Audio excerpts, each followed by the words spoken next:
Здравейте! Днес съм в центъра на улица 6 септември, точно срещу унгарското посолство. Искам да ви покажа един апартамент, който скоро ще пускам в продажба. 6 септември между Любен Каравелов и Евой Георгиев. Отлична локация, на 4-ти етаж, последен в сградата. Ето го унгарското посолство, това не е гледката от дневната. Страхотна локация. Дневната е 23 квадратни метра. Апартаментът последно отдаван под наем, нуждае се от освежителен ремонт и едно хубаво изчистване. Но искам да ви го покажа преди да извърша тези дейности, защото някой може да го купи. Цената, която ще искаме е 190 000 евро. 42 квадратни метра е чистата жилищна площ. Входно антре, баня с тоалетна. Има и прозорче.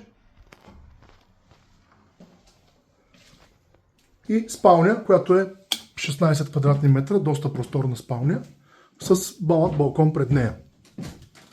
Тук имаме място за склад и пералня. Ето е спалнята. И балконче, което гледа към вътрешния двор на сградата.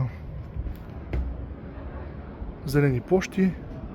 Там далечината се вижда НДК. Ето там.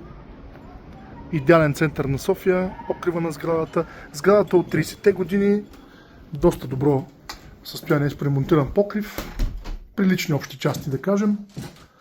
42 квадратни метра, 90 000 евро. Предстои да го ремонтирам и изчистя. Но ако някой иска да го купи 190 000 евро, ако някой иска да го купи на тази цена, свържете го с мен за повече детайли.